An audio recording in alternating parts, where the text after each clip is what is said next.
नमस्कार मेरे प्यारे साथियों, आप सभी का स्वागत है जीके शुभम स्टडी में। और आप लोग कैसे हैं? आशा करते हैं कि आप लोग स्वस्थ होंगे, मस्त होंगे, जहां भी होंगे अपनी अपनी तैयारी में व्यस्त होंगे। दोस्तों आज हम बात करने वाले रेलवे एनटीपीसी से संबंधित ऐसे क्वेश्चन जो कि एग्जाम की दृष्टि से देखा जाए काफ़ी इंपॉर्टेंट क्वेश्चन है और एग्जाम में कई वर्षों से भी लगातार पूछा जा रहा है। आप लोग से एक निवेदन है कि वीडियो को एंड तक जरूर देखिएगा। यदि आप लोग चैनल पर नए हो तो चैनल को सब्सक्राइब जरूर कर लें। तो चलिए बिना देर के स्टार्ट करते हैं। आज का पहला क्वेश्चन है, भारतीय संविधान में विधान परिषद से संबंधित प्रावधान किस अनुच्छेद में है? आपका ऑप्शन दिया अनुच्छेद 168, अनुच्छेद 170, अनुच्छेद 172 या फिर अनुच्छेद 174। तो याद रखिएगा आपका राइट आंसर जाएगा ऑप्शन ए, अनुच्छेद 168। तो भारतीय संविधान में विधान परिषद से संबंधित प्रावधान अनुच्छेद 168 में ही है। तो याद रखिएगा दोस्तों ऑप्शन ए को लॉक कर लेते हैं। चलिए अगला क्वेश्चन देखते हैं दोस्तों, भारतीय संविधान की किस अनुसूची में पंचायती राज संस्थाओं के विषय में बताया गया है? आपका ऑप्शन दिया 7वीं अनुसूची, 8वीं अनुसूची, 11वीं अनुसूची या फिर 12वीं अनुसूची। तो याद रखिएगा आपका राइट आंसर जाएगा ऑप्शन सी, 11वीं अनुसूची। तो भारतीय संविधान में 11वीं अनुसूची में पंचायती राज संस्थाओं के विषय में बताया गया था। तो याद रखिएगा दोस्तों ऑप्शन सी को लॉक कर लेते हैं। चलिए अगला क्वेश्चन देखते हैं दोस्तों, काफ़ी इंपॉर्टेंट क्वेश्चन है, इसको ध्यान से देखिएगा। भारतीय संविधान के अनुसार संघीय संरचना को किसके द्वारा लागू किया जाता है? आपका ऑप्शन दिया उच्च न्यायालय, सर्वोच्च न्यायालय, संसद या फिर राज्यपाल। तो याद रखिएगा आपका राइट आंसर जाएगा ऑप्शन बी, सर्वोच्च न्यायालय। तो भारतीय संविधान के अनुसार संघीय संरचना को सर्वोच्च न्यायालय द्वारा लागू किया जाता है। तो याद रखिएगा ऑप्शन बी को लॉक कर लेते हैं। चलिए अगला क्वेश्चन देखते हैं, भारतीय संविधान का कौन सा अनुच्छेद विधि के समझ समानता की बात करता है? दोस्तों भारतीय संविधान का वह कौन सा अनुच्छेद है जो विधि के समझ समानता की बात करता हो? आपका ऑप्शन दिया अनुच्छेद 13, अनुच्छेद 14, अनुच्छेद 15 फिर अनुच्छेद 16। तो याद रखिएगा आपका राइट आंसर जाएगा ऑप्शन बी, अनुच्छेद 14। तो भारतीय संविधान का अनुच्छेद 14 में विधि के समझ समानता की बात किया जाता है। तो याद रखिएगा ऑप्शन बी को लॉक कर लेते हैं। चलिए अगला क्वेश्चन देखते हैं दोस्तों, काफ़ी इंपॉर्टेंट क्वेश्चन है। यदि दोस्तों आप लोग को पहले से किसी भी क्वेश्चन का आंसर पता हो तो आप सब उसका जवाब कमेंट बॉक्स में ज़रूर दीजिएगा। तो भारत के राष्ट्रपति को राज्य आपातकाल किस अनुच्छेद के तहत लगाने का अधिकार है? आपका ऑप्शन दिया अनुच्छेद 352, अनुच्छेद 356, अनुच्छेद 360, अनुच्छेद 370। तो याद रखिएगा आपका राइट आंसर जाएगा ऑप्शन बी, अनुच्छेद 356। तो भारत के राष्ट्रपति को राज्य आपातकाल अनुच्छेद 356 के तहत लगाने का अधिकार है। तो याद रखिएगा ऑप्शन बी को लॉक कर लेते हैं। चलिए अगला क्वेश्चन देखते हैं, काफ़ी इंपॉर्टेंट क्वेश्चन है, संविधान संशोधन की प्रक्रिया किस अनुच्छेद में वर्णित है? दोस्तों संविधान संशोधन की प्रक्रिया किस अनुच्छेद में वर्णित है? आपका ऑप्शन दिया अनुच्छेद 360, अनुच्छेद 368, अनुच्छेद 370 या फिर अनुच्छेद 380। तो याद रखिएगा आपका राइट आंसर जाएगा ऑप्शन बी, अनुच्छेद 368। तो संविधान संशोधन की प्रक्रिया अनुच्छेद 368 में वर्णित है। तो याद रखिएगा ऑप्शन बी को लॉक कर लेते हैं। चलिए अगला क्वेश्चन देखते हैं, काफ़ी इंपॉर्टेंट क्वेश्चन है कि संशोधन के तहत संविधान की प्रस्तावना में समाजवादी और धर्मनिरपेक्ष शब्द जोड़े गए हैं। आपका ऑप्शन दिए 24वां संशोधन, 42वां संशोधन, 44वां संशोधन या फिर 86वां संशोधन। तो याद रखिएगा आपका राइट आंसर जाएगा ऑप्शन बी, 42वां संशोधन। तो 42वां संशोधन के तहत संविधान की प्रस्तावना में समाजवादी और धर्मनिरपेक्ष जोड़े गए थे। तो याद रखिएगा दोस्तों ऑप्शन बी को लॉक कर लेते हैं। चलिए अगला क्वेश्चन देखते हैं, न्यायपालिका की स्वतंत्रता भारतीय संविधान की किस भाग का हिस्सा है? आपका ऑप्शन ये भाग 4, भाग 5, भाग 6 या फिर भाग 3। तो याद रखिएगा आपका राइट आंसर जाएगा ऑप्शन डी, भाग 3। तो न्यायपालिका की स्वतंत्रता भारतीय संविधान के भाग 3 में हिस्सा है। तो याद रखिएगा दोस्तों ऑप्शन डी को लॉक कर लेते हैं।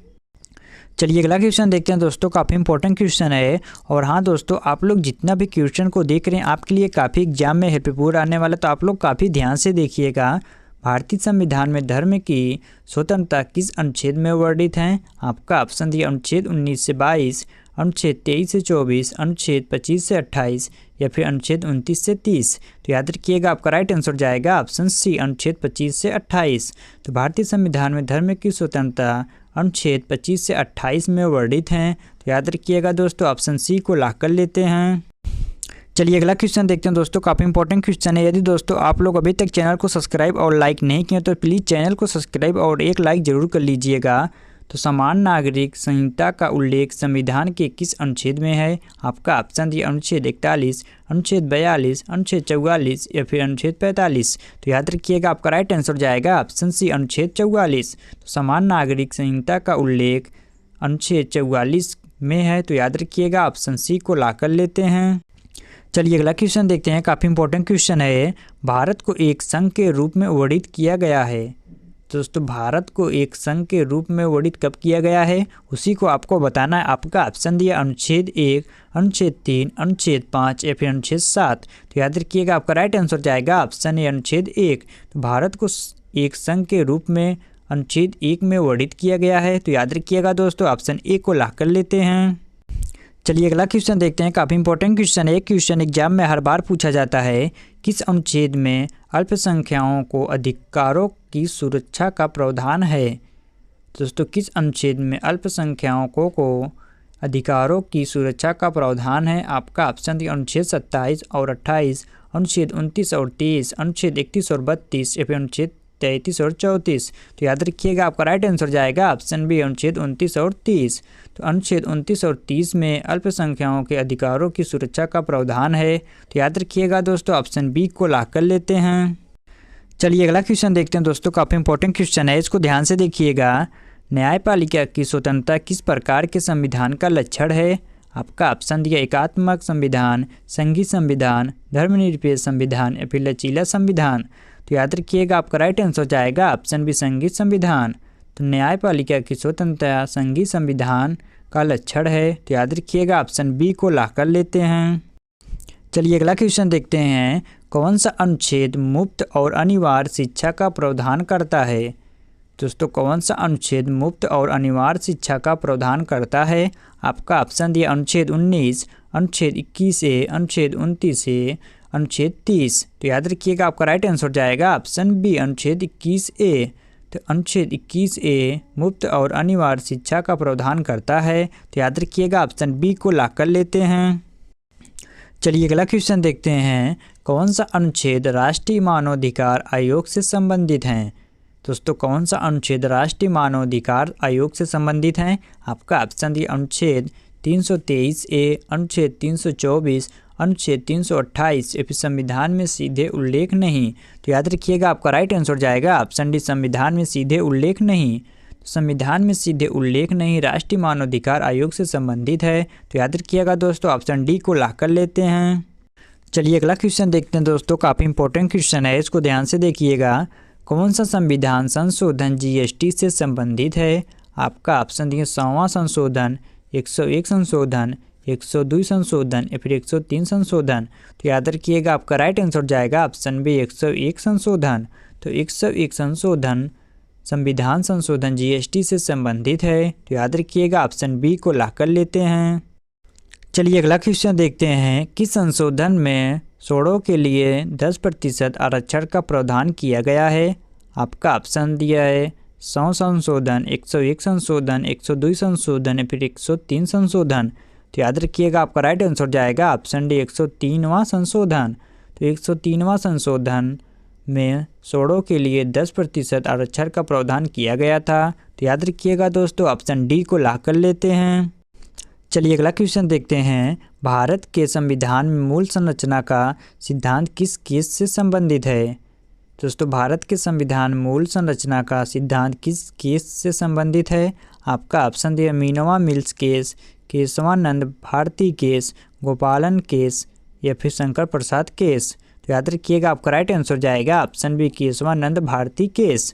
भारत के संविधान में मूल संरचना का सिद्धांत केशवानंद भारती केस से संबंधित है। तो याद रखिएगा ऑप्शन बी को ला कर लेते हैं।